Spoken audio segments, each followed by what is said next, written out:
नमस्कार, स्वागत है आपका। आप देख रहे हैं इंडिया डेली। मैं हूं आपके साथ विवेक शांडिल्य। आर्मी से लेकर एयरफोर्स तक भारतीय सेना की तैयारी बहुत बड़ी नजर आ रही है। पहलगाम आतंकी हमले का बदला हाहाकारी होगा और अब की बार ऐसी कार्रवाई होगी कि आतंकिस्तान जिंदगी भर इसे याद रखेगा। ये एक सबक होगा आतंकिस्तान के लिए जिसे वो कभी भूल नहीं पाएगा।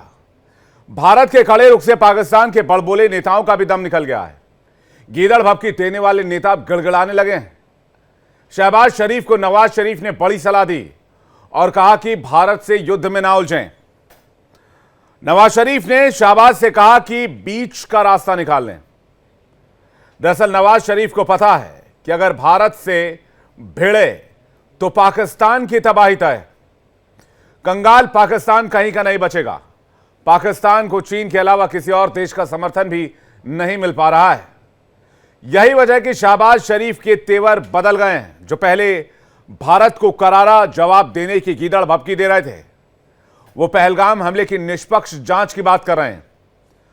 पाकिस्तान के विदेश मंत्री और रक्षा मंत्री जो पहले परमाणु हमले की धमकी दे रहे थे, वो अब गिड़गिड़ा रहे हैं और चीन से मदद की गुहार लगा रहे हैं। आइए आपको दिखाते हैं नवाज शरीफ ने शहबाज शरीफ को क्या नसीहत दी है। नवाज शरीफ ने छोटे भाई शहबाज को सलाह दी है, जिसके बाद शहबाज के सुर बदल गए। नवाज ने कहा कि भारत से युद्ध में ना उलझें, बीच का रास्ता निकालें। नवाज की नसीहत के बाद शहबाज के सुर बदले। भारत के हमले के डर से बौखलाए हुए हैं शहबाज शरीफ और रिश्ते सुधारने के लिए राजनयिक तरीके अपनाएं, ये गुहार लगा रहे हैं। भारत से युद्ध पाकिस्तान के लिए अच्छा नहीं होगा, नवाज शरीफ ने यह भी कहा है। शहबाज सरकार के मंत्री तो पहले एटम बम के नाम पर धमका रहे थे। कह रहे थे हमने शाहीन, गौरी, गजनवी और पता नहीं 4-5 से मिसाइल के नाम लिए और कहीं हमने चौक चौराहों पर सजाने के लिए नहीं रखे हैं। एटम बम की धमकी के बाद पाकिस्तान अपने अब्बू चीन के शरण में पहुंचा और चीन से मदद की गुहार लगा रहा है। गुजारिश कर रहा है कि भारत से संयम बरतने की चीन अपील करे, क्योंकि पाकिस्तान के खिलाफ भारत ने अब तक जो एक्शन लिया है उससे पाकिस्तान को पता चल गया है कि यह भारत अब 71 वाला, 65 वाला, 48 वाला या 1999 वाला भारत नहीं है। सिंधु जल समझौते पर रोक से पाकिस्तान का हलक सूख रहा है। इस बीच पाकिस्तान में प्रधानमंत्री शहबाज शरीफ ने सीसीआई की बैठक बुलाई है। सिंध सरकार के अनुरोध पर पाकिस्तान में प्रधानमंत्री ने आज सीसीआई की बैठक बुलाई। पहले यह बैठक 2 मई को होनी थी। दूसरी तरफ भारत के हमले के डर से पाकिस्तान अपने खटारा फाइटर जेट्स हवा में उड़ा रहा है और यह बताने की कोशिश कर रहा है कि उसकी मुकम्मल तैयारी है, जबकि उसकी हालत 2 दिन भी युद्ध में टिकने वाली नहीं है। बड़ी खबर, भारत के हमले के डर से दहशत में पाकिस्तान। हमले के डर से स्कर्दू एयरबेस को एक्टिवेट किया गया है। लद्दाख सीमा के करीब है स्कर्दू एयरबेस। निचले स्तर पर उड़ान भरते दिखे हैं JF-17 फाइटर जेट। इसके अलावा चीनी कारखानों में बने टैंक्स को भी पाकिस्तान भारत की सीमा की तरफ मोबिलाइज कर रहा है, जिसकी तस्वीर सामने आई है। यह तस्वीर आप देखिए जो टैंक्स मोबिलाइज किए जा रहे हैं। इसके अलावा खबर यह भी आ रही है कि JF-17 फाइटर जेट है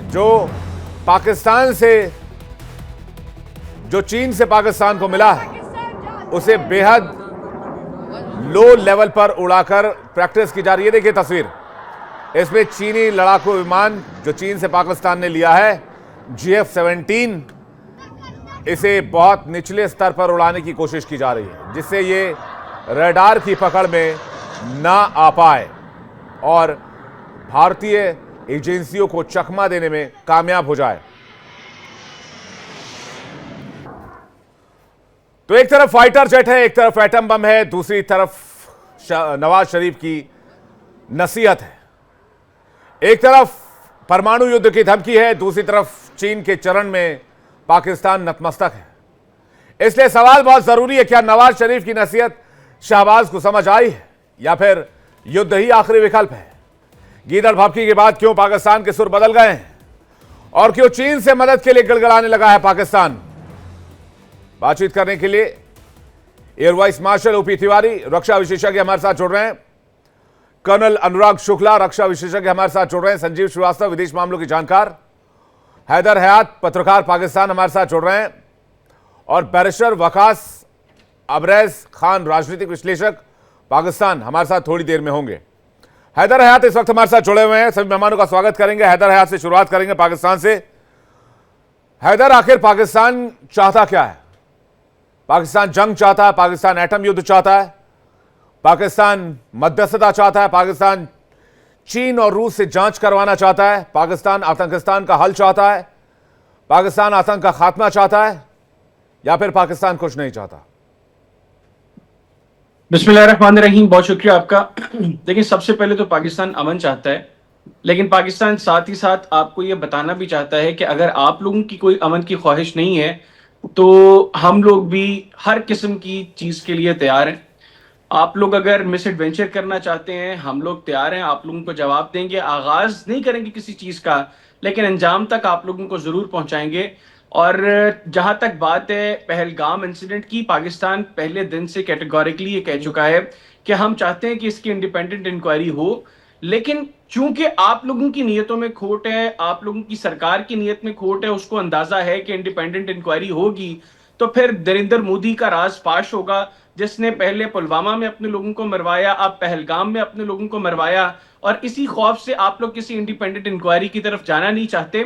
तो अगर आपने नहीं जाना, आप लोगों ने अल्टीमेटली इस खित्ते को जंग की तरफ धकेलना है, हम लोग उसके लिए तैयार हैं। मैंने पहले भी कहा, हम आगाज नहीं करेंगे लेकिन अंजाम तक आप लोगों को पहुंचाएंगे, और उसके लिए हमारी फौज भी अल्हम्दुलिल्लाह मुकम्मल तौर पर तैयार है, हमारे लोग भी तैयार हैं। हम गुज़िश्ता 5-6 रोज से देख रहे हैं कि आपका मीडिया जिस तरीके से गुफ्तगू कर रहा है, आपके मीडिया पे बैठ के आपके एनालिस्ट जो गुफ्तगू कर रहे हैं, हम लोग तो कह रहे हैं कि आप लोग आए तो सही, कुछ करें तो सही, फिर हम आप लोगों को बताएं कि हमारी तैयारी किस तरह की है। माजी करीब में 27 फरवरी आप लोगों को बिल्कुल नहीं भूला होगा, हम लोगों ने तब चाय पिलाई थी। अब चाय तो नहीं पिलाएंगे, लेकिन आप लोगों को ईंट का जवाब पत्थर से देंगे और आप लोगों को बताएंगे कि आप लोग, जो आपका मीडिया बिलखुसूस बैठकर ये ख्वाहिश कर रहे हैं ना कि आपकी फौज के लोग जो है वो पाकिस्तानी फौज के हाथों उनका खात्मा हो, वो आपकी मीडिया की ख्वाहिश हम जरूर पूरी करेंगे। क्योंकि जितना प्रेशर आप लोगों ने गुज़िश्ता चंद रोज से अपनी गवर्नमेंट पर डाल दिया है, आप लोगों ने मोदी सरकार को उस नहज पर लाकर खड़ा कर दिया है कि अब वो कुछ करते हैं तो भी उनकी जान जाती है, अब वो नहीं कुछ करते तो भी उनके ऊपर पब्लिक प्रेशर इतना है कि फिर उनकी जो है वो पॉलिटिक्स खतरे में पड़ती है। तो आपका मीडिया उसमें जितना नेगेटिव रोल प्ले कर सकता था उसने किया है। मिस्टर हैदर हयात, ठीक है। आईएमएफ से 24 दफा लोन लेने वाले लोग जंग की बात करें तो अच्छी नहीं लगती है। 100 अरब डॉलर से ज्यादा कर्ज में दबे मुल्क के लोग जंग की बात करें तो अच्छी नहीं लगती है। जो मुल्क अपने आवाम का पेट नहीं भर पा रहा, जो सरकार अपनी आवाम का 2 वक्त का पेट नहीं भर पा रही है, वो जंग की बात करें तो अच्छी नहीं लगती है। आप जंग शुरू करेंगे या जंग में आएंगे, लेकिन जंग लड़ेंगे कहां से? आपके पास जंग लड़ने के लिए पैसे नहीं है, हैसियत नहीं है। देखिए, भारत 5th लार्जेस्ट इकोनॉमी है। इस पाकिस्तान की आप अगर किसी तरह के गलतफहमी में हैं हैदर हयात, तो उस गलतफहमी को दूर करें, मेरी गुजारिश है आपसे। देखें, पाकिस्तान की इकोनॉमी की फिक्र आपको नहीं करनी चाहिए। अगर आपको लगता है कि पाकिस्तान की इकोनॉमी वाकई इतनी खराब है, और जिस तरह आप लोग गुज़िश्ता चंद रोज से कह रहे हैं कि बहुत मशहूर कहावत है, हम आपकी इकोनॉमी की चिंता नहीं कर रहे हैं। नंगा नहाएगा क्या और निचोड़ेगा क्या? आप लोग कुछ करें तो सही ना, फिर वो तो हम आपको बता देंगे ना कि हमने क्या। और आपने एक अभिनंदन को चाय पिलाने की बात कही है। पता नहीं आप लोगों को कोई बताता है या नहीं बताता है, हमने 93,000 पाकिस्तानी सैनिकों को चाय पिलाई थी।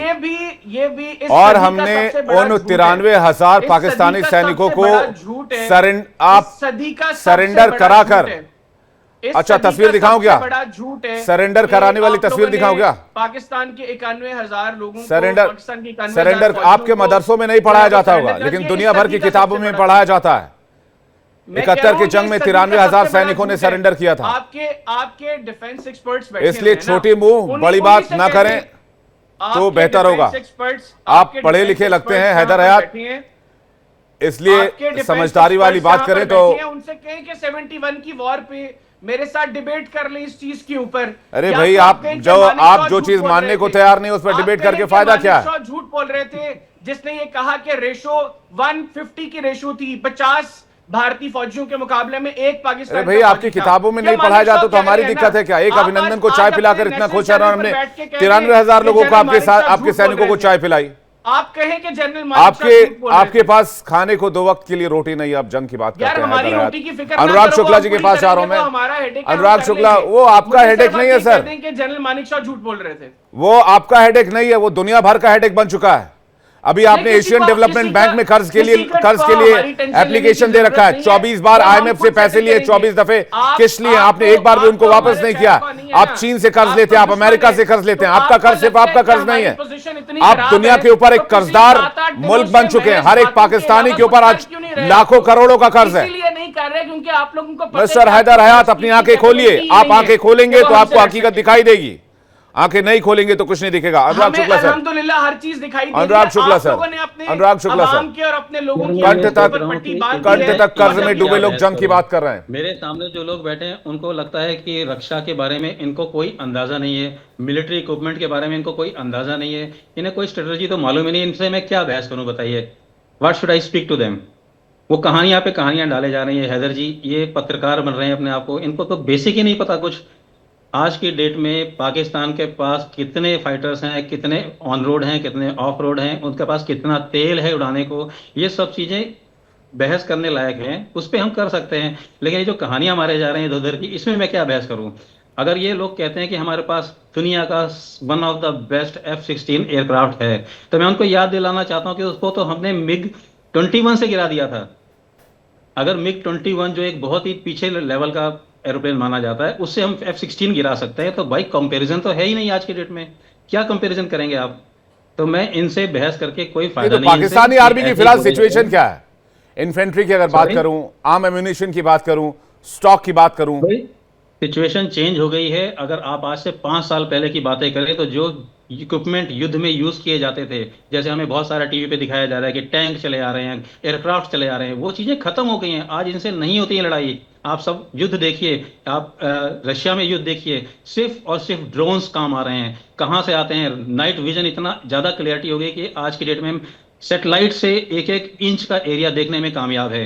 तो वो जमाने चले गए। आप क्या सोच रहे हैं कि आप टैंक लेके आएंगे, गोला चलाएंगे और हमें मार देंगे? क्या दुनिया में रह रहे हो? किस दुनिया में रह रहे हो आप? वो दिन खत्म हो गए हैं। आज एक छोटा सा ड्रोन आएगा, उसको आप मार भी नहीं पाएंगे, ना आपके ट्रैक कर पाएंगे रेडार्स, वो आपके आप पास आके फट जाएगा, आपके सारा तहस नहस कर देगा। और हमारे पास ड्रोन टेक्नोलॉजी इतनी ज्यादा एडवांस है कि हमारे पास कमी नहीं है किसी चीज की। हम भारत के दुनिया के 5th लार्जेस्ट इकोनॉमी है। हम एक नहीं बोलो 10,000 ड्रोन सिर्फ 15 दिन में तैयार कर सकते हैं। दिन खत्म हो गए। आज मैं आपके पास टैंक लेके थोड़ा आऊंगा कि कितना बड़ा टैंक लेके चला रहा हूँ आपको लड़ने, हमें जरूरत ही नहीं है। यहाँ बैठे बैठे बटन दबेगा, आपका सारा साफ है। आपके पास तेल नहीं है लड़ने को, गाड़ी चलाने के लिए पेट्रोल नहीं है, बातें कर रहे हैं यहाँ पे बड़ी बड़ी। क्या बातें करो इनसे बताइए? There is no comparison. ठीक है, कंपैरिजन नहीं है। मैं air vice marshal OP Tiwari sir के पास जा रहा हूं, उसके बाद बाकी मेहमानों का रुख करूंगा। Marshal OP Tiwari sir, Skardu airbase पर एक F-16 की तस्वीर सामने आई है जिसमें JF-17 की, जो बहुत लो लेवल पर उड़ता हुआ दिखाई दे रहा है। कहा जा रहा है स्कर्दू एयरबेस को पाकिस्तान ने एक्टिवेट किया, जिसकी तस्वीर भी हम आपको इस वक्त दिखा रहे हैं। लद्दाख के पास इस एयरबेस को एक्टिवेट करने की रणनीति क्या है? देखिए, स्कर्दू एक इंपॉर्टेंट एयरबेस है। इनके फाइटर एयरक्राफ्ट काफी स्क्वाड्स बेस्ड है, प्रैक्टिस कर रहे हैं, इट इज गुड। लेकिन हैदर साहब की एक बात देखिए, हैदर साहब की आप मजबूरी समझ।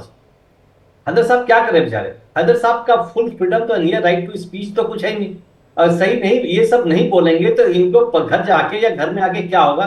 पिछले 1 महीने पहले जो इनके यूट्यूबर्स थे उनका क्या हुआ था, तो दिल फोड़ने की बात कर रहे थे। हैदर साहब को अपनी इनके मैं दादी और नानी की याद दिलाना चाहूंगा। उनके कोई दोस्त रहे होंगे, उनकी कोई सहेलियां रही होंगी बांग्लादेश में, तो पाकिस्तान आर्मी ने उनका क्या किया था? पाकिस्तान आर्मी उसी एक्टिविटी में सक्षम है, इसी एक्टिविटी में हारिश, जिससे में सारा एक्सपीरियंस है, इस एक्टिविटी में बहुत आगे रहती है और कुछ लड़ना नहीं आता। ये पहली बार हुआ था कि जब आर्मी जब तक लास्ट गोली होती है तब तक लड़ती है, लास्ट गोली तक लड़ती है। ऐसा कैसा सिचुएशन है जब उनके पास आर्मामेंट से सब कुछ था, फिर भी हाथ खड़े कर दिए और आगे खड़े हो गए, आप हमें ले लो। ये सिचुएशन तो बांग्लादेश की थी जब उनका इक्विपमेंट थे। हैदर साहब को भी मालूम है अभी इनके कितने आर्मी ऑफिसर, कितने जवान छोड़ के जा रहे हैं, वो क्यों छोड़ के जा रहे हैं? एयर वाइस मार्शल साहब, या तो आप झूठ बोल रहे हैं या मानेकशॉ झूठ बोल रहा है। एक मिनट सुनिए, एक मिनट या सुनिए। तो आप झूठ बोल रहे हैं या मानेकशॉ झूठ बोल रहा है। लीडरशिप आपके कंट्रोल में नहीं है। मुझे नहीं पता ये बाजवा साहब जो जनरल साहब कहाँ चले गए? आप झूठ बोल रहे हैं, मानेकशॉ झूठ बोल रहा कितने था। पैसे लेके चले गए थे? हम हमारे आपके जनरल, आपके खाने के लिए आप सारा पैसा आपके जनरलों के पास। यार हमारे खाने की आप लोगों को इतनी टेंशन क्यों है? अगर आपको लगता है हमारी इकोनॉमी इतनी खराब है तो करते क्यों नहीं और हो? ऑप्शन उनके हाथ में दे रखी है, या तो क्या आप झूठ बोल रहे हैं अपनी फैमिली भी भेज दी, बोला क्या साहब आपने चीफ साहब ने भेज दी सर। अब क्यों ऐसा किया उन्होंने, आपका बलूचिस्तान निकल रहा है, आप उस आदमी के उस लीडर के कदम, जो लीडर खुद ही से गायब है, वो लीडर गायब है, और लीडर के अब इतने लोग क्यों छोड़ रहे हैं, उनको पता है हमें क्या छोड़ना।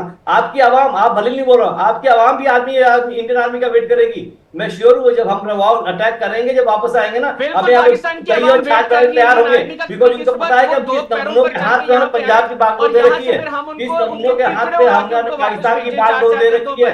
हाँ, वो पूरा पाकिस्तान का सारा लेके खुद ही हाथ भेज चुके हैं पैसे, और बाकी आवाम सफर कर रही है। पॉलिटिकल लीडर्स को भी आप इंतजार कर रही है, पॉलिटिकल लीडर्स के कंट्रोल में आपका केस नहीं है, ये क्यों जनरल है। अरे भाई एक एक करके कोई कुछ टेररिस्ट एक्टिविटीज वाले, कुछ जुबानी जंग थोड़ी चल रही है, एक एक करके प्लीज, आप थोड़ा समझिए, आप एक एक करके हैदर है जी, एक एक करके कीजिए, क्योंकि आप समझिए जब तक आवाम समझेगी नहीं कि भाई पाकिस्तान को कौन who is taking for right, कौन पाकिस्तान को इस हालत, मैं हालत नहीं बताऊंगा, हालत आपको मालूम है, पाकिस्तान को ऐसी सिचुएशन में कौन ले गया है, पाकिस्तान के ऐसी सिचुएशन में कौन ले गया है। अब चाइना से समझ सर, आप ओपी तिवारी सर, आप कुछ भी बोलेंगे, लेकिन हैदर हयात तो अपने मुल्क को डिफेंड ही करेंगे, जरूरी है, बेचारे करेंगे, वो अपने मुल्क को डिफेंड करेंगे, वो कहेंगे, नहीं करेंगे, वो ये भी कहेंगे कि वो ये भी कहेंगे 71 में पाकिस्तान के दो टुकड़े नहीं हुए, वो ये भी कहेंगे कि बलूचिस्तान और पाकिस्तान टूटने वाले नहीं है, जबकि पूरी दुनिया ये जानती है। एक सेकंड हैदर हयात, एक सेकंड, आपको मानिक शॉ की तस्वीर देखनी है, देखिए मैं दिखाता हूं, ये देखिए मानिक शॉ का इंटरव्यू भी दिखाइए, ये देखिए ना, अरे ये देखिए ना, मैं आपको फिल्म भेज दूंगा, मानिक शॉ का फिल्म भेज दूंगा। और सर मानिक शॉ का ये इज्जत से नाम लीजिए, 93,000 पाकिस्तानियों की जान बख्शी थी। रिलैक्स हैदर हयात, रिलैक्स। ये देखिए सरेंडर की तस्वीर लगा दी मैंने, मुझे पता है, लीजिए ना, दिखा दिया, लीजिए। आप एक की बात करते हैं, 93,000 की तस्वीर लगाई है, वो चलाइए, रिलैक्स हैदर हयात, रिलैक्स। अभी तो भारत ने हमला भी नहीं किया, अभी से इतनी परेशानी होने लगी, रिलैक्स भाई साहब, हमें कोई परेशानी नहीं है, हम तो रिलैक्स, काम डाउन, कोई बात नहीं, कोई बात नहीं, तो सही, अरे कोई बात नहीं सर, हम तो तैयार हैं, कोई बात नहीं सर, हाँ बिल्कुल आएंगे, बिल्कुल टेंशन ना लीजिए, आएंगे। आपने जो पहलगाम में जाएंगे कैसे, वो पहलगाम में कायरतापूर्ण हमला किया, उसका बदला तो लेना ही है ना, जाएंगे कैसे वो भी हम आपको बताएंगे। हमने जब 14,000 स्क्वायर किलोमीटर की जमीन आपको वापस कर दी, उसी रास्ते से वापस आएंगे, ठीक है। संजीव श्रीवास्तव जी, उसके बाद में एक और मेहमान पाकिस्तान से हमारे साथ जुड़े हुए हैं, वकास अब्रैज खान साहब, उनके पास जाऊंगा।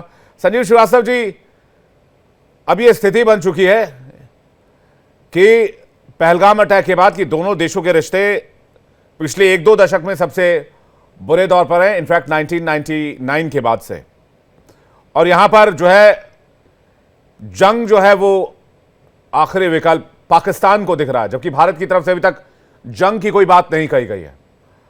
पाकिस्तान फाइटर जेट्स उड़ा रहा है, पाकिस्तान इन्फेंट्री मोबिलाइज कर रहा है बॉर्डर पर, पाकिस्तान तीनों सेनाओं को अलर्ट पर रहने को कह चुका है, पाकिस्तान एटम बम की धमकी दे रहा है, पाकिस्तान चाह रहा है एक जंग हो जाए, यासिम मुनीर चाह रहे हैं एक जंग हो जाए।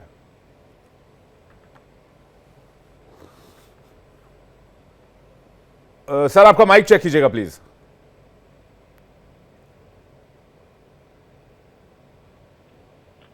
क्या मेरी आवाज अभी आ रही है? बिल्कुल आ रही है संजीव सर, बताएं। हाँ, देखिए, पाकिस्तान के जो सेनाध्यक्ष जनरल मुनीर हैं, जो कि पाकिस्तान के रियल रूलर हैं, उनका अभी हमने बयान देखा था। ये पहलगाम के जो आतंकी कायराना जो हमला उन्होंने कराया है उसके पहले, और वो जिस तरीके की बातें उन्होंने उस अपने संबोधन में की हैं, उसमें वो आर्मी के जनरल कम और मुल्ला मुनीर की तरह से ज्यादा व्यवहार कर रहे थे, और उन्होंने अपने बयान को बार बार दोहराया भी है। और इससे बिल्कुल स्पष्ट है कि पाकिस्तान की जो सेना है वो पहले से ही काफी दबाव में, काफी तनाव में गुजर रही थी। पाकिस्तान के अंदर की स्थितियां बेहद दयनीय हैं, बेहद खराब है। वहां पर ट्रेन जा रही हैं, आर्मी के काफिलों को उड़ा दिया जा रहा है। बलूचिस्तान में, खैबर पख्तूनख्वा में जो तहरीके तालिबान पाकिस्तान है, वो पाकिस्तान की सेना को और वहां की पुलिस फोर्सेस को टारगेट करके उनके ऊपर बड़े हमले कर रहा है। और जाहिर है कि अनेक जो आतंकी जो संगठन है वो पाकिस्तान के अंदर अभी भी ऑपरेट करते हैं और इंटर गैंग राइवलरी भी करते हैं। और हैदर हयात साहब को आपने अभी जो दिखाया है, जो तस्वीर 1971 की, उसके अलावा आप इन्हें ओसामा बिन लादेन की तस्वीर भी दिखा दीजिए, इन्हें हाफिज सईद की तस्वीर भी दिखा दीजिए, कसाब की तस्वीर भी दिखा दीजिए, जिसको कि इन्होंने भारत में भेजा था और हमने उसको पकड़ के और उसको फिर हमने उसके साथ जो उसका जो अंजाम था उस तक पहुंचाया, उसको दहलीज तक पहुंचाया। तो जाहिर है कि जो पाकिस्तान का जो डिनायल है वो पाकिस्तान इसके लिए कुख्यात है। और मैं बड़े दुर्भाग्य से कहना पड़ता है कि जो पाकिस्तान में ये जो पत्रकार बंधु बैठे हुए हैं, इनकी जिम्मेदारी ये बनती है कि आप अपने गिरबान में झांक करके देखें कि आपकी स्थिति क्या है। आतंकवाद की जो चुनौती है उससे जो भस्मासुर आपने खड़े किए हैं, जो फ्रैंकेनस्टाइन हम बहुत बेहतर जानते हैं हमारे मुल्क में टेररिज्म कौन करवा रहा है। बोलने दे, बीच में ना बोले, हमारे मुल्क में कौन टेररिज्म करवा रहे हैं, बीच में ना बोले। आप हमने भस्मासुर खड़े किए थे, वो भस्मासुर पाकिस्तान को ही जला रहे हैं। लेकिन आप अपनी जनता को मूर्ख बनाने के लिए, आप अपनी जनता का ध्यान वहाँ के मूल मुद्दों से भटकाने के लिए, अंतर्राष्ट्रीय समुदाय का ध्यान भटकाने के लिए एक एक करके हैदर आए थे। एक सेकंड वेट कीजिए, पहले संजीव जी को पूरा कर ले दीजिए। संजीव और जी, ये पहलगाम का जो आतंकी हमला है, जाहिर है कि आपने अपनी जनता की आंखों में धूल झोंकने के लिए कराया है, अंतर्राष्ट्रीय समुदाय की आंखों में। आसिम मुनीर के इस्तीफे की बात हो रही थी, और पाकिस्तानी सेना में कहा जा रहा था आसिम मुनीर कुर्सी छोड़ो। ये जो आपकी कायराना हरकत है ना, ये जो उसके बाद ये अटैक सभी जानते हैं, आपकी जमहूरियत को और आपके पूरे सिस्टम को और अधिक रसातल में ले जाएगा। ये तहरीके तालिबान पाकिस्तान और बलूचिस्तान में ब्रेक। अरे भाई खौफ है, जनरल आसिम मुनीर है कहाँ? कौन से बंकर में छिपा हुआ है? 5 दिन से कोई पब्लिक अपीयरेंस नहीं है। कहाँ है आपका आर्मी चीफ? विखंडन का कहाँ है आर्मी चीफ? क्यों डर से छिपा हुआ है? क्यों अपनी फैमिली को विदेश, क्यों अपनी फैमिली को विदेश भेज रहा है कोई जवाब आपके पास? मैं आपके पास वापस लौटूंगा। एक बड़ी खबर इस वक्त आ रही है, गिलगित बाल्टिस्तान में पाकिस्तान के खिलाफ आक्रोश की खबर है। हजारों की संख्या में लोगों ने विरोध प्रदर्शन किया, पाकिस्तानी सेना के खिलाफ सड़क पर उतरे हैं लोग। बलूचिस्तान में विद्रोहियों के निशाने पर भी पाकिस्तानी सेना है। पाकिस्तान की सेना की गाड़ियों को विद्रोहियों ने पंक्चर कर दिया और पाकिस्तान सेना की गाड़ियों में फायरिंग का वीडियो भी वायरल हुआ है।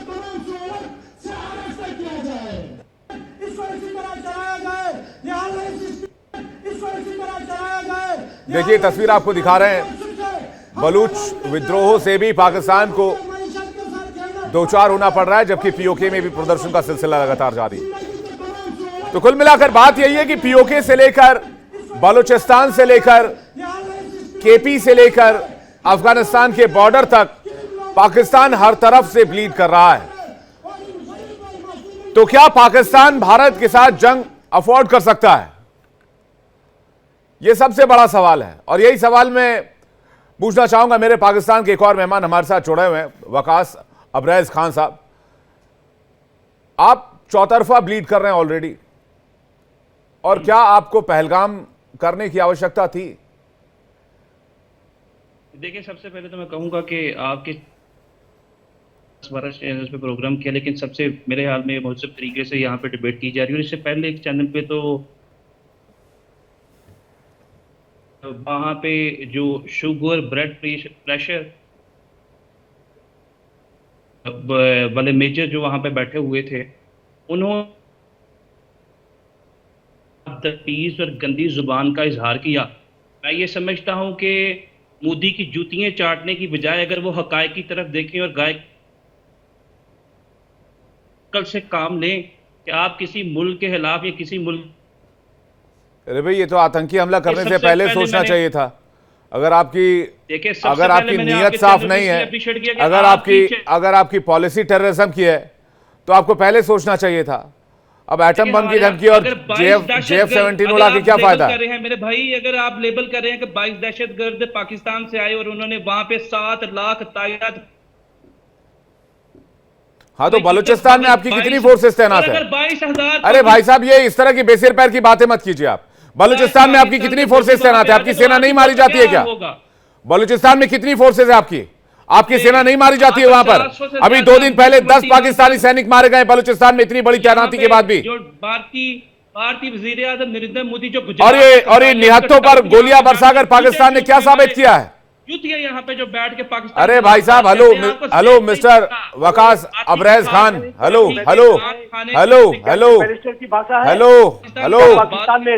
Mister Waqas Abraiz Khan, hello. तरीके से वकालत की जाती है। ये इस तरह से डिबेट आपके पाकिस्तान में होता होगा, यहाँ इस तरह से डिबेट नहीं होता है। डिबेट में अगर आप तरीके से बात करेंगे तो आप अलाउ हैं, वरना नहीं अलाउ हैं। बकवास करते हैं इस तरह की भाषा, इस तरह के अल्फाज इंडिया में डिबेट में अलाउ नहीं होते। मैं आपको फिर से कह रहा हूं, आप अगर फैक्ट पे बात करेंगे, मैं फैक्ट पे बात करने के लिए तैयार हूं। आप एक सभ्य ओनली भी फैक्ट। फैक्ट्स पे बात करें, हाँ बिल्कुल, मैं फैक्ट पे बात कर रहा पे हूं। बात करें। मैंने कहा पाकिस्तान चौतरफा लीड कर रहा है, पाकिस्तान बलूचिस्तान से मार खा रहा है, पाकिस्तान अफगानिस्तान से मार खा रहा है, पाकिस्तान टीटीपी से मार खा रहा है। क्या आप जंग अफोर्ड कर पाएंगे? इसमें कौन सा फैक्ट नहीं है? अगर आप 54 छोड़कर 54,000 दहशतगर्दों को पाकिस्तान में भेजेंगे और बदले के लिए भेजेंगे तो वहीं पे ज़ेर ज़मीन अरे जबानी जमा खर्च से कुछ नहीं होता भाई साहब। जुबान से तो आप पूरी दुनिया फतेह कर लेंगे और पाकिस्तान इस्लामिक वर्ल्ड को लीड करने लग जाएगा। जुबानी जमा खर्च से कुछ नहीं होता। कर्जदारों का बाप है पाकिस्तान, सुन लीजिए, कर्जदारों का बाप है पाकिस्तान। सबसे ज्यादा कर्ज पाकिस्तान पर है। ये फैक्ट है कि नहीं है? बात एक second. Hello mister, hello Waqas Abraz Khan, दूध पी के तुम आना और चलो निकलो यहां से डिबेट से। Thank you very much. हटाइए इस आदमी को, बात करने की तमीज नहीं है। इस तरह से बात कर रहे हैं, बहस कर रहे हैं। यार फैक्ट पे बात करो ना। मैं फैक्ट पे बात करने के लिए तैयार हूं। मैंने कर्ज की बात की, मैंने इंटरनली पाकिस्तान के प्रॉब्लम की बात की, मैंने बात की कि क्या पाकिस्तान एक और जंग अफोर्ड कर सकता है। वो टेक्निकल सवाल है। ओपी तिवारी सर, इसमें कोई गलत बोला मैंने कोई गलत लफ्ज का भी इस्तेमाल किया? इवन मैं उनको ही जवाब देना चाहता था मैं कि ये लोग जिस तरीके से, जैसे अब मैं अपने हैदर साहब ही कहूंगा, हैदर साहब को इनके अगर प्रधानमंत्री देख रहे होंगे कि इनको इतना अच्छा मोराल, मतलब ये मनोबल ऊंचे करने वाले इतने अच्छे स्पीकर हैं, तो आर्मी की कमांड इनके हाथ में सौंप देनी चाहिए, ताकि जिसका मनोबल आर्मी में क्या इक्विपमेंट है उसके बारे में तो कुछ बात करूंगा नहीं मैं, है कि नहीं है, चाइनीज है, लेकिन मनोबल पाकिस्तान की आर्मी और अफसरों का मनोबल इतना नीचा है, उन मनोबल को उठाने के लिए हैदर साहब की स्पीच बड़ी अच्छी होगी। तो उनको भेजे या आर्मी की, पाकिस्तान आर्मी की बागडोर इनके हाथ में सपना दे, ताकि मुनीर जैसा जो भी है चीफ जो है वह ऐसे भाग गया, कंटेक्ट नहीं आ रहा है। हैदर बड़ा अच्छा बोल रहे हैं, हो सकता है कि वहां पर लोगों को मोटिवेट कर सके और कुछ वॉर में कुछ मस्ती कुछ देखने को भी मिल सके। अभी तो अगर ये मनोबल अगर नहीं बढ़ा पाएंगे जाएंगे तो ये टू रन होगा। Army, Indian army will just walk over and will be welcome by, उनके छाछ और दही लेके इकट्ठा होंगे। उनके आवाम जो है, उनकी आवाम को तो पाकिस्तान की आर्मी खा गई है।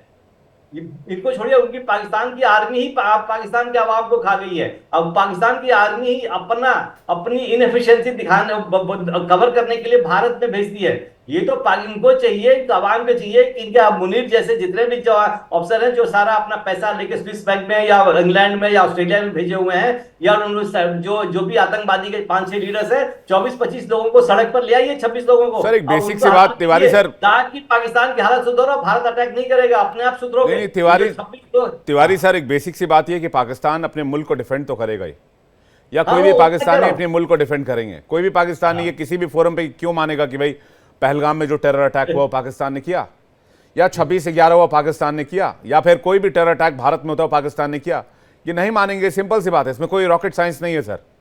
लेकिन दुनिया जानती है कि उसामा बिन लादेन कहां मारा गया, दुनिया जानती है मसूद अजहर कहां रहता है, हाफिज सईद कहां रहता है, सैयद सलाउद्दीन कहां रहता है, दाऊद इब्राहिम कहां रहता है, सैफुल्ला कसूरी कहां रहता है,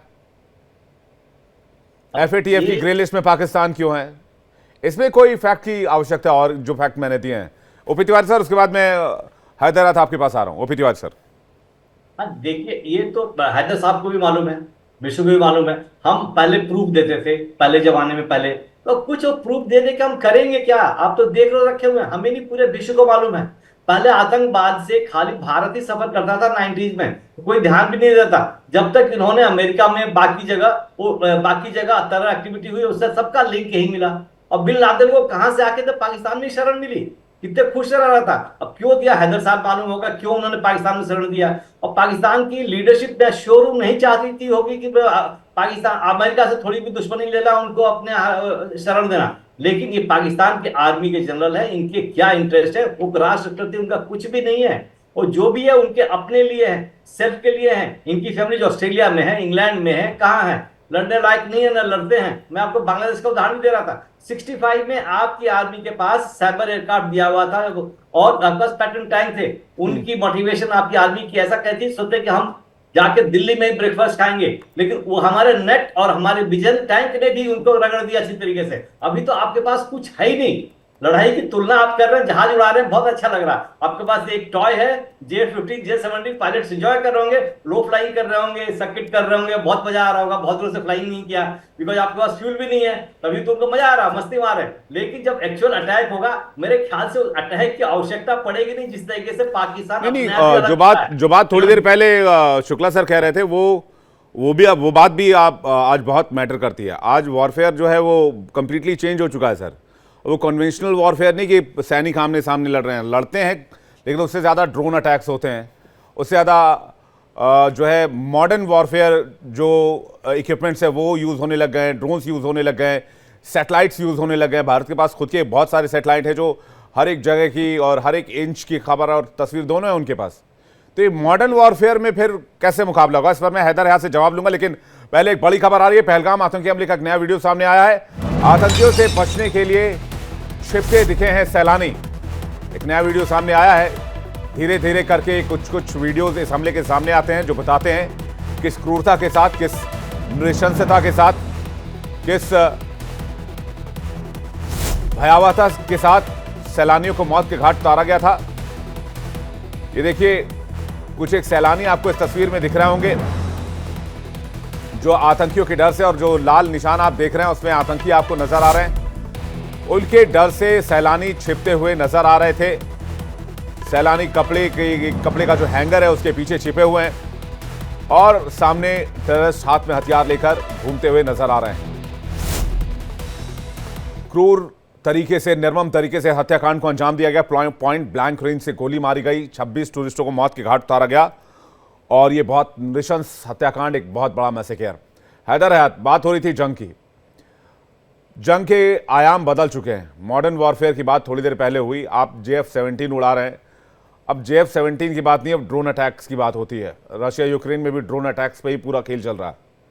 हमारे पास ड्रोन यूनिट्स भी हैं, बाकायदा ड्रोन मैन्युफैक्चरिंग में हमने काफ़ी ज़्यादा कामयाबी हासिल की है। देखिए, थोड़ी देर पहले आप फैक्ट्स पे बात करने की बात कर रहे थे कि जी फैक्ट्स पे बात करनी है। पहले अपने फैक्ट्स दुरुस्त कर लें। ये जो आपने गिलगित बल्तिस्तान का प्रोटेस्ट दिखाया, ये पाकिस्तान की फौज के खिलाफ प्रोटेस्ट नहीं है। ये प्रोटेस्ट वहां पर एक एक्ट उनकी असेंबली में आ रहा है, उसके खिलाफ प्रोटेस्ट है। इसका कोई ताल्लुक पाकिस्तान की फौज से नहीं है। दूसरा फैक्ट मैं आपका दुरुस्त करूं, जो आपने कहा जी कि पाकिस्तान की फोर्सेस की गाड़ियों पर जो है वो फायरिंग की गई, वो ट्रक्स हैं जो सिंपल रोड के ऊपर कोई कैरेज जो है वो लेके जा रहे हैं, उनके ऊपर फायरिंग की। आप लोगों के जो स्पॉन्सर्ड BLA के टेररिस्ट हैं, उन्होंने ये फायरिंग की, जिनको इंडिया फंड करता है, जिनको इंडिया स्पॉन्सर करता है, जिनकी पुष्टपनाही आपका प्राइम मिनिस्टर नरेंद्र मोदी करता है। तीसरा फैक्ट अब मैं आपको मॉडर्न वॉरफेयर के ऊपर बता दूं। आपको किसने कह दिया कि हमारे पास ड्रोन्स नहीं है या हमारे पास ड्रोन यूनिट्स नहीं है? सबूत। आपको किसने कह दिया कि हम लोग जो है वो किसी तौर भी जंग लड़ने की कैपेबल नहीं है? हम तो भाई आपसे रिक्वेस्ट कर रहे हैं, आपके ज्यादातर ड्रोन की तरफ जाएं। हम आपको फिर बताएंगे कि हमारी कैपेसिटी क्या है, हम फिर आपको बताएंगे कि हम क्या कर सकते हैं। ये आप लोगों ने ये बातें कर करके अपनी फौज और अपनी आवाम की आंखों पे जो पट्टी बांधी है ना, उनको लगता है कि भारत की फौज पता नहीं कितनी मजबूत है, आपकी आर्मी कितनी को मजबूत है। ये जो हशर होगा इनका, अगर वो किसी मिस एडवेंचर की तरफ जाते हैं, वो दुनिया की तारीख में याद रखा जाएगा। ये अपने फैक्ट्स दुरुस्त कर लें। और आप लोग ये जो मुस्कुरा रहे हैं ना, आप लोग जगह ढूंढेंगे कि किधर बैठ बैठ के रोना है। हम ये जो बातें करते थे उसके 1% भी आपकी फौज इस काबिल नहीं है कि वो हमारा किसी तौर पे मुकाबला कर सके। आप जिस मर्जी मॉडर्न वॉरफेयर की बात कर लें, हर एतबार से हम आपका मुकाबला करने को तैयार हैं और हम इंशाल्लाह नाको चने चबाएंगे। आखिरी बात, आप लोग सुनना चाहते हैं सिर्फ वो बात जो आपके मतलब की हो। वकास सबरेज ने कोई बात गलत नहीं की थी। आप लोगों ने मीडिया में ये बड़ी एक गंदी रविश चल पड़ी है कि दूसरे की आवाज क्या पता नहीं उल्टी सीधी बातें कर रहे थे, दूध पी क्या हो पता नहीं क्या कह रहे थे, इसलिए मैंने उनको हटाया। उनकी वकालत मत कीजिए प्लीज। हैदर हयात, वकालत मत कीजिए। आप जो गलत है उसको गलत कहना सीखिए। पहले आप गलत नहीं कह पा रहे हैं। आप कंपैरेटिवली एक अच्छे आपने बात की, आपने बात सुनी। जर्नलिस्ट के साथ मैंने हैदर हयात जी, कंपैरेटिवली अच्छे जर्नलिस्ट हैं। हैदर हयात सर, हैदर हयात जी, मैं हैदर हयात जी आपके इस प्रोग्राम से जा रहा हूं। Thank you very much. Thank you, thank you. आप जाइए, आपकी भी कोई जरूरत नहीं। धन्यवाद। हमें नहीं चाहिए पाकिस्तानी। हमें नहीं चाहिए ऐसे लोग जो मिसलीडिंग फैक्ट्स पेश करते हो। ये लोग, शुक्ला सर के पास जा रहा हूं, ये लोग बलूचिस्तान लिबरेशन आर्मी से नहीं लड़ पा रहे हैं सर, और बलूचिस्तान लिबरेशन आर्मी से मार खा रहे हैं। अभी 2 दिन पहले की खबर है, सैन्य काफिले में आईडी ब्लास्ट से 10 लोगों की मौत हो गई। ये बलूचिस्तान लिबरेशन आर्मी से नहीं लड़ पा रहे हैं, कहते हैं इंडियन आर्मी से लड़ेंगे। और कॉन्फिडेंस देखिए वहां के पत्रकारों का, हैदर हयात जैसे पत्रकारों का, कि आपको हम नाको चने चबवा देंगे, आपको हम ये करा देंगे, आपको हम वो करा देंगे। 10 किलोमीटर पैदल चलने के लिए कह दूं तो अभी उनकी हालत खराब हो जाएगी। ट्रैकिंग के लिए बोल दूं, वो कह रहे हैं कि भाई हम आपको ये कर देंगे, हम आपको वो कर देंगे। 2 दिन पहले 10 और सैनिकों की जान ले ली बलूचिस्तान लिबरेशन आर्मी ने। बीएलए से नहीं लड़ पा रहे हैं, इंडियन आर्मी से लड़ेंगे।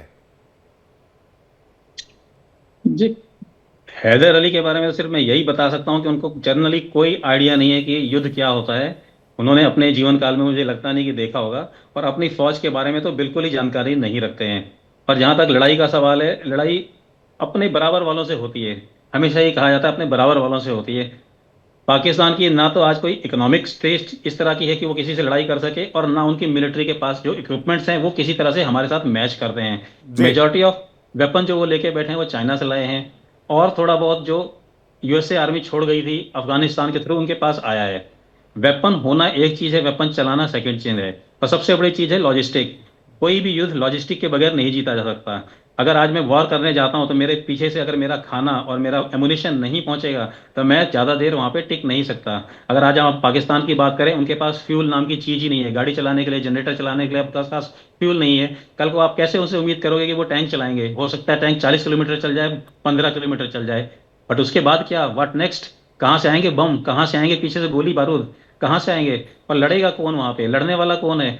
उनकी मेजॉरिटी ऑफ फोर्स तो ऑलरेडी डरी बैठी हुई है। अगर आप देखें पिछले 3 दिन से एलओसी में, जैसे कि शिमला समझौता उन्होंने खुद ही रद्द कर दिया, तो अभी एलओसी का काम ही खत्म हो गया। एलओसी को एलओसी ना ही बोला जाए तो अच्छा है। तो इस सिचुएशन में कहाँ है वो लोग? कहाँ फायर कर रहे हैं? हमारे तरफ से तो फायरिंग हो रहा है, उधर से फायरिंग तक नहीं आ रहा है। जी नहीं, और ये भी कह रहे हैं कि भाई अभी वो हैदर हयात हिट एंड रन करके निकल गए अपने एक साथी के आड़ लेते हुए कि भाई वो गए तो मैं भी जा रहा हूं। ये बड़े सम्मान, ये बड़ा अपमान हुआ है पाकिस्तानी पैनलिस्ट का। जी शुक्ला जी, सुनो सुनो, एक लास्ट चीज में करो। बार बार वो कह रहे थे कि हमारे खाने की आप चिंता ना करें। बार बार उन्होंने 2-3 बार रिपीट किया। तो मैं उनको यही बताना चाह रहा था बीच में कि देखो, हमारे को खाने की चिंता करनी पड़ेगी आपकी। इतने सारे पीओडब्ल्यू जब हमारे पास आएंगे, उनको हमें ही तो खाना खिलाना पड़ेगा। अगर आपका हम पूरा मुल्क अगर जीत लेते हैं तो हमें तो खाना खिलाना पड़ेगा। तो हम क्यों ना चिंता करें? आपकी खाने की चिंता सबसे ज्यादा हमें ही को है। जब 93 आए थे हमारे पास तो उनको हमने 2 महीने खाना खिलाया था कि नहीं खिलाया था? तो हमें करना पड़ता है भाई, लॉजिस्टिक का हमें इंतजाम करना पड़ेगा। तुम्हारे पीओडब्ल्यू को लेकर मैं कहाँ जाऊंगा? बिल्कुल सही बात है। और एक अभिनंदन की बात करते हैं, वैसे भी अभिनंदन शेर की तरह गया और मिग 21 बाइसन से F-16 मार गिराया, जिससे अमेरिका हैरान था। और अमेरिका ने फटकार लगाई पाकिस्तान को, तुमने हमारी बेइज्जती करा दी, F-16 को कहीं का नहीं छोड़ा इस मार्केट में, अब इसको हम बेचेंगे कैसे? उसके बाद से F-16 बिकना बंद हो गया था। मिग 21 बाइसन से हमने मार गिराया उसको। और ये अभिनंदन की बात करते हैं, अभिनंदन तो शेर की तरह घुसा था। ये 93,000 सैनिकों को लेकर आए थे जिनको हमें चाय पिलाना पड़ा था।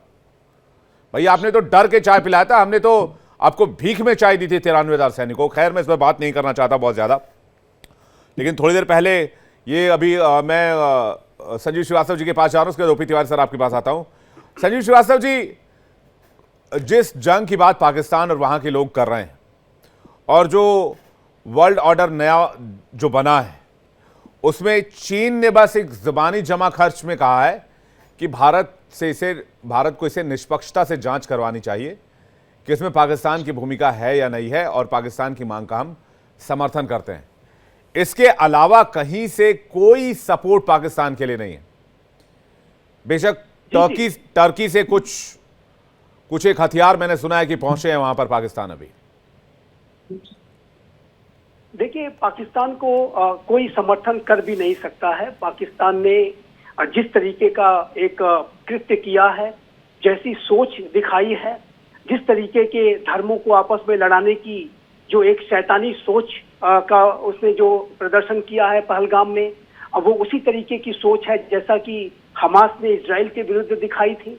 और जनरल मुनीर का, जो कि मुल्ला मुनीर की तरह से बातें करते हैं, उनका भी बयान पूरे विश्व ने देखा है। ये हमला एक ऐसे समय पर किया गया जब अमेरिका के vice president JD Vance Bharat में मौजूद थे, भारत के प्रधानमंत्री इस्लामिक वर्ल्ड के जो लीडर सऊदी अरबिया में थे। तो ऐसे में जाहिर है कि पाकिस्तान के द्वारा ये जो नापाक हरकत की गई है, जो एक शर्मनाक हरकत की गई है, उसको कोई भी सपोर्ट नहीं कर सकता। चाइना का भी अगर आप पहले का बयान देखें तो चाइना ने इसकी निंदा की थी और जो वहां पर पहलगाम में मारे गए जो पर्यटक थे उनके प्रति अपनी संवेदना भी व्यक्त की थी।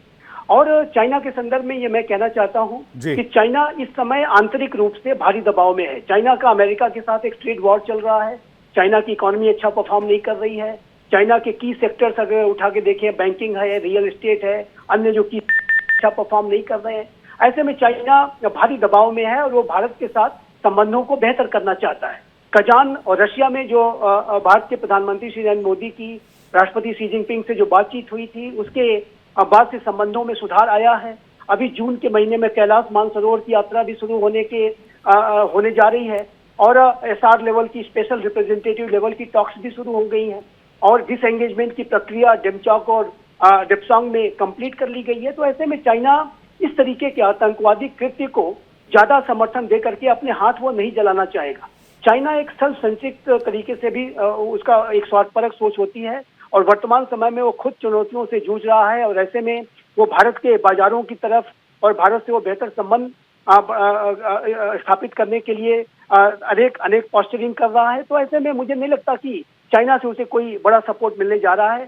चाइना जाहिर है कि उसने पाकिस्तान में बड़ा पैसा इन्वेस्ट कर रखा है और चाइना का ये जो बयान है वो थोड़ा बैलेंस आउट करने के लिए अवश्य है, लेकिन मुझे नहीं लगता कि इससे कहीं ज्यादा चाइना पाकिस्तान को ऐसी स्थिति में कोई समर्थन देगा। जहां तक टर्की का आपने प्रश्न पूछा है, देखिए टर्की के राष्ट्रपति रसेप तैयब अर्दोगान अपनी इसी जो डिवाइसिव रिलीजियस आधार पर राष्ट्रों को के बीच में टकराव बढ़ाने की नीति के लिए कुख्यात है।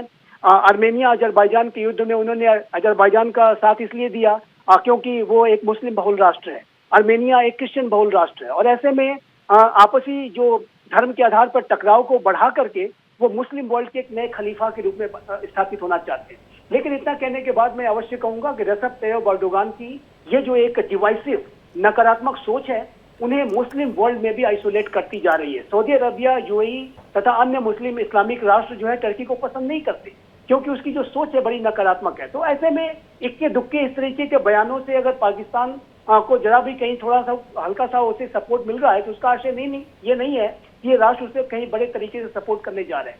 पाकिस्तान आइसोलेटेड है, पाकिस्तान ने एक रेड लाइन क्रॉस की है, पाकिस्तान को इस रेड लाइन की जो कीमत है क्रॉस करने की पता चलनी चाहिए और भारत वो कॉस्ट इम्पोज करने जा रहा है पाकिस्तान के ऊपर। उसकी प्रक्रिया शुरू हो चुकी है, चाहे वो डिप्लोमेटिक स्ट्राइक हो, चाहे वो डिजिटल। लेकिन जंग की बात अभी तक नहीं हुई है।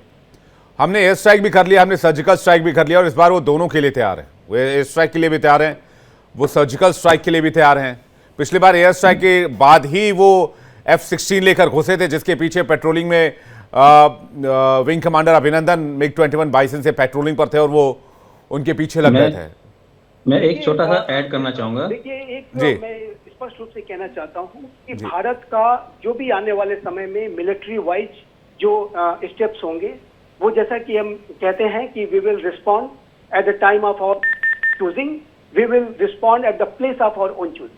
और वो चीजें हैं वो जाहिर है कि समय आने पे ही पता चलेंगी, वो रणनीतियां गुप्त हैं। लेकिन जो पाकिस्तान के प्रति इस नए भारत का और इस कायराना हरकत के पास जो रिस्पॉन्स है वो कम्प्रहेंसिव होगा और वो एक व्यापक स्तर का होगा। उसमें बड़े तरीके से उसे रिस्पॉन्ड किया जाएगा और एक सस्टेन तरीके से भी इसको रिस्पॉन्ड की जाने की आवश्यकता है। जैसे कि हम आपके चैनल पे पहले भी डिस्कस कर रहे थे कि काउंटर टेररिज्म ऑपरेशन तभी नहीं होने चाहिए कि जब कोई घटना हुई हो। काउंटर टेररिज्म ऑपरेशन सस्टेन तरीके से चलने चाहिए। पाकिस्तान में जाहिर है कि कई हाई वैल्यू टारगेट्स हैं और जाहिर है कि भारत में वो वांछित हैं। उन सारे आतंकियों के खिलाफ एक सस्टेन तरीके का जो एफर्ट है, जो प्रयास है, जो ऑपरेशन है वो किए जाने चाहिए।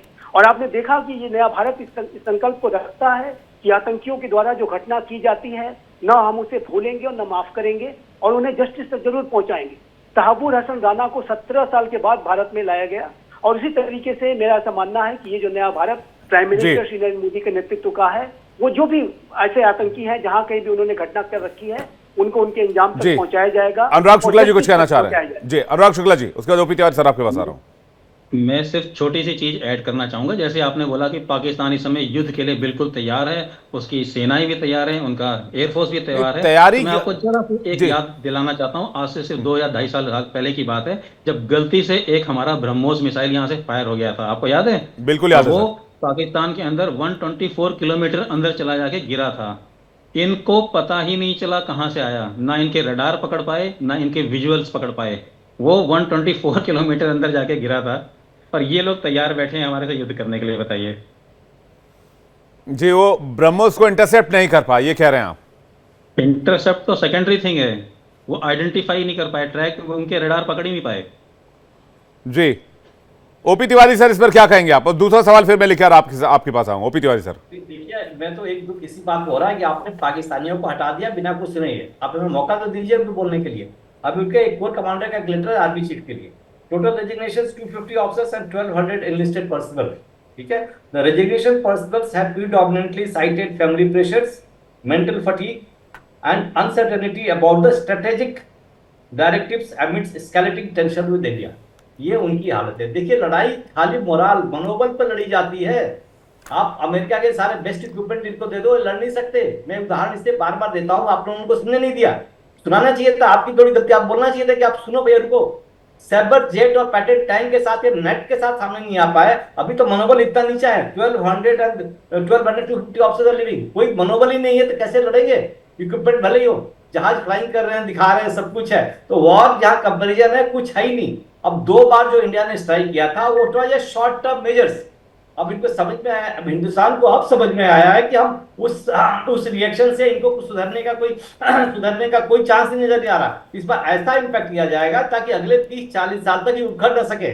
इनको तो पानी बंद करना है, इनके रिसोर्सेज बलूचिस्तान के बंद करने हैं। आर्मी का मनोबल इतना नीचा कर देना है कि आर्मी को उठते उठते टाइम लगे, प्लस आर्मी को पाकिस्तान अवाम के नजरों में इतना नीचे लेके आना है कि उनके अगेंस्ट अनरेस्ट आए कि पाकिस्तान आर्मी खत्म होगी धीरे धीरे। तो बहुत बुरी हालत में है। लेकिन अब मेरे को खुशी जब होती जब हमें थोड़ा मौका देते हैदर साहब उनके साथ बोलने में, ये लेटर पढ़ के दिखाता और कुछ सर हैदर हयात तो हिट एंड रन करके निकल गया सर। वो कह रहा है नहीं, मेरे को पैनलिस्ट का अपमान हुआ है, मैं भी भाग रहा हूं। उसने तो अपने को पैनलिस्ट के हिट एंड रन का इस्तेमाल कर लिया सर। मैं तो चाहता था वो बैठ के सुने, लेकिन उनका एक ही जवाब, हम ना को चने चबवा देंगे, हम ये करा देंगे, हम वो करा देंगे, आप घुस करके दिखाओ, आपको हम बता देंगे, आप हिमाकत तो करो, आपको हम बता देंगे, आप करके तो दिखाओ। ये किस तरह की बात होती है? कोई फैक्ट पे बात करे तो समझ में भी आता है। ये इस तरह हवाई बातें, आप घुस के तो दिखाओ, करके तो दिखाओ। अरे भाई, 2-2 बार घर में घुसकर मारा, 2-2 बार घर में घुसकर मारा, तुम्हारे मुल्क के 2 टुकड़े कर दिए, और कितना बेशरम बनोगे। कम से कम आदमी जुबानी जमा खर्च ओपी तिवारी सर खर्च करता है तो कुछ लिहाज करता है, कुछ शर्म करता है। 93,000 सैनिकों को वापस कर दिया, 14,000 स्क्वायर किलोमीटर वापस कर दिया, और क्या करें इन पाकिस्तानियों के लिए? फिर भी आप घुस के तो दिखाओ, आप करके तो दिखाओ। तो मुझे थोड़ा सा गुस्सा आ गया सर, माफी चाहूंगा, तो मैंने उनको भगा दिया सर। वो तो हमारी गलती थी जमीन लौटाना, तो बिल्कुल गलती थी सर। उनको ये विश्वास है कि हमारे सपोर्टर्स इंडिया में बहुत हैं, इसलिए मैंने एक स्टेटमेंट आपके यहाँ दिया था। मैं सारी विरोधी पार्टी, अपोजिशन पार्टी जितनी है, डीएमके हो, कांग्रेस हो, समाजवादी हो, पीडीपी हो, जैसा, इनको एक मैं रिक्वेस्ट करना चाहूंगा कि ये सभी सहमत हैं कि पाकिस्तान ने जो किया ठीक नहीं है। सड़क पर आए और पाकिस्तान का झंडा जलाएं। एक बार सारी पार्टियां आके पाकिस्तान का झंडा जलाएं तो एक क्लियर कट इंडिकेशन होगा, क्लियर कट मैसेज होगा पाकिस्तान को कि हमें सपोर्ट करने वाला कोई नहीं है। अब मैं श्योर हूं, मैं अपील इन पार्टियों के लिए कर रहा हूं कि आए और एक बार अपनी एकजुटता दिखाएं कि हम भारत के साथ है, भारत का अगेंस्ट कोई करता है तो हम उसके खिलाफ हैं, तभी उनको भी विश्वास हो जाएगा। अदरवाइज वो इसी तरह से कूदते रहते हैं। कई बार उनकी स्पीचें आई कि हमारे सपोर्टर्स यहाँ पर है, तो ये जो एक्टिविटी उन्होंने की है, जैसा विश्वास सब बता रहे थे, ऐसा निंदनीय है, गलत है। और ये पानी वाला स्ट्राइक है, चिल्लाएंगे लेकिन इतनी परेशानी होगी, डिटेल्स तो मतलब कवर करने में काफी टाइम लगेगा। कब आएगा? जब वाटर बॉम्ब, और कोई हम बहुत गलत काम नहीं कर रहे हैं, बिकॉज चाइना भी हमारे अगेंस्ट ब्रह्मपुत्र पर उधर बना चुका है, हम भी डैम बनाएंगे। हमें पानी की बहुत आवश्यकता है राजस्थान में, हमें खाली उस वाटर को डाइवर्ट करना है। हमारे पास फंड्स इतने हैं कि हम उस रिवर को लिंक कर सके, डाउन द साइड वेस्टर्न और सेंट्रल इंडिया में लिंक कर सके, जो वाजपेयी जी का पुराना प्रोजेक्ट था कि जैसे रिवर्स लिंक होगी हमारे हिंदुस्तान की परेशानियां सारी खत्म हो जाएंगी। तो पाकिस्तान ने बहुत अच्छा मौका दिया है, बहुत अच्छा मौका दिया है, एक अच्छा बहाना दिया है कि हमें कोई कुछ नहीं करे, विश्व में कोई हमें हमारे ऊपर कोई आंख नहीं उठाएगा, ना हमें ब्लेम करेगा। क्या आपको फुल फ्लेज वॉर नजर आ रहा है कमिंग 30 और 50 और 60 डेज, या एक्शन ऐसे ही चलेगा? जी अगर फुल फ्लेज वॉर हुआ तो बहुत कम दिन के लिए होगा। एंड सबसे पहले वॉर करने से पहले इनकी आर्मी का मनोबल इतना नीचा कर देना है कि सामने खड़े ना हो सके।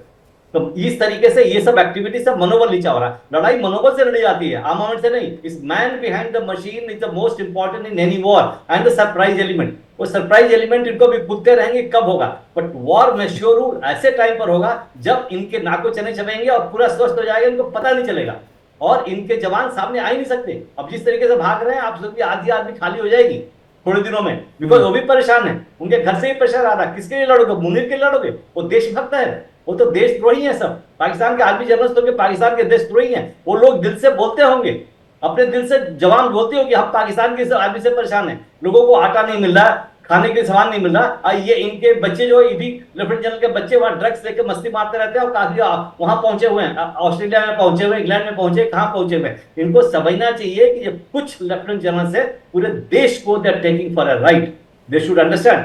अवाम ने कोशिश की लेकिन आर्मी पावरफुल है।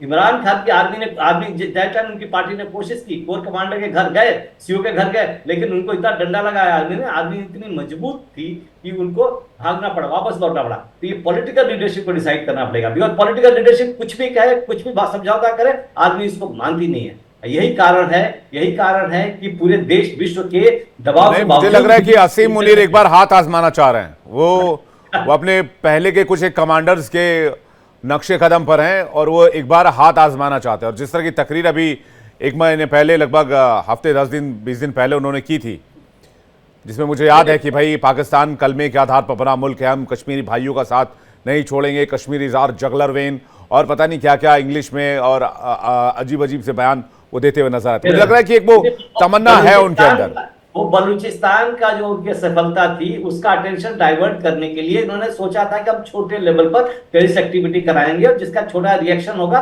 लिमिटेड वॉर होगा और उनकी जो असफलता है वो सब जाएगी। लेकिन उनके जो टेररिस्ट होते हैं जो यहाँ आते हैं तो किसी समझते नहीं, उन्होंने ऐसा वातावरण पैदा कर दिया कि जो किसको है, और ऐसी खाली गोली मार के चले गए होते तो हिंदुस्तान में सारे हिंदुस्तान के लोग इकट्ठा नहीं होते। उन्होंने सोच के ये बनाया कि और कोशिश की। ये उनका उद्देश्य कभी भी नहीं रहा होगा। इनका उद्देश्य था कि छोटा वॉर होगा, टेंशन डाइवर्ट हो जाएगा, पाकिस्तान आर्मी बच जाएगी। लेकिन अब जो गलती की है, बिकॉज टेररिस्ट जो है वो डिसिप्लिन तो है नहीं, आप जो कहोगे वही करेंगे। इनके पास गोली है, इनको पता चल गया हमारे पास साइन है, कोई ना बगल में पुलिस है ना बगल में कोई आर्मी है, चूच करके वो मस्ती मार रहे थे, खेल रहे थे, जिसको मर्जी मार रहे थे, जिसको मर्जी छोड़ रहे थे। अब इस तरीके से एक वातावरण ऐसा पैदा कर दिया कि हिंदुस्तान पूरा इकट्ठा हो गया। सारी अपोजिशन पार्टी। संजीव श्रीवास्तव कुछ कहना चाह रहे? संजीव जी। हाँ, जैसा कि तिवारी सर ने कहा, बहुत ही इंसाइटफुली उन्होंने बताया और मैं पूरी तरह से सहमत हूँ कि जनरल मुनीर ने, पाकिस्तान के सेनाध्यक्ष ने बहुत भारी गलती कर दी है और ये प्राइम मिनिस्टर मोदी और आज के इस नए भारत को उन्होंने समझने में बड़ी भूल की है और जिसकी की कीमत उन्हें निसंदेह चुकानी पड़े। जनरल मुनीर स्वयं बहुत भारी दबाव में है। तहरीके तालिबान पाकिस्तान सीधे पाकिस्तान की सेना को टारगेट कर रहा था। बलूचिस्तान में BLF सीधे वहां के काफिलों को, सेना के काफिलों को उड़ा रहा था। ट्रेनें अगवा की जा रही थी, हर जगह बम ब्लास्ट हो रहे हैं। पाकिस्तान में आर्थिक रूप से एक कंगाली की स्थिति है, राजनीतिक रूप से अस्थिर है, हर तरीके से पाकिस्तान दयनीय स्थिति में है। शिया सुन्नी के बीच में आपस में टकराव हो रहा है। जब पंजाब प्रोविंस के लोग बलूचिस्तान जाते हैं तो बलूच लोग पंजाबियों पर हमले कर रहे हैं। तो सोचिए विवेक जी कि एक राष्ट्र में जहां पर एक प्रांत के लोग दूसरे प्रांत के लोगों के ऊपर हमले शुरू कर दें और उस राष्ट्र का जो सबसे बड़ा जो कस्टोडियन, जिसको अपने आप को कहता है जनरल मुनीर और उसकी जो सेना है, कि उसके ऊपर ही अगर आतंकवादी हमले करना शुरू कर दे तो वहां की स्थिति कितनी दयनीय है। तो उसके ऊपर वो कवर अप करने के लिए, पर्दा डालने के लिए उन्होंने बेसिकली पहलगाम की साजिश रची। लेकिन इतना कहने के बाद मैं वही कहूंगा, ये बहुत भारी गलती है। भारत इस तरीके के हमलों को और इस तरीके के डाइवर्जेंसी टैक्टिक्स को बर्दाश्त नहीं करेगा और भारत का नहीं, इसके पीछे आसिम मुनीर की बस एक ही आखिरी कोशिश है कि वो अपनी कुर्सी बचा ले। जैसा कि मैं बार बार इस डिबेट में 2-3 बार पॉइंट आउट भी कर रहा था संजीव सर, मैंने कहा कि तहरीके तालिबान के बढ़ते हमले, बलूचिस्तान में बढ़ते विद्रोह, पूर्व प्रधानमंत्री इमरान खान के जेल में बंद होने के बीच राजनीतिक अस्थिरता ने जनरल मुनीर की सत्ता पर पकड़ को कमजोर कर दिया था और इस वजह से मुनीर एक डाइवर्जन चाहते थे, जो डाइवर्जन उन्होंने क्रिएट कर दिया है। लेकिन उन्हें यह अंदाजा और इल्म नहीं था कि यह डाइवर्जन इतना महंगा पड़ जाएगा और ये इतनी बड़ी बात हो जाएगी कि बात जंग तक आ जाएगी।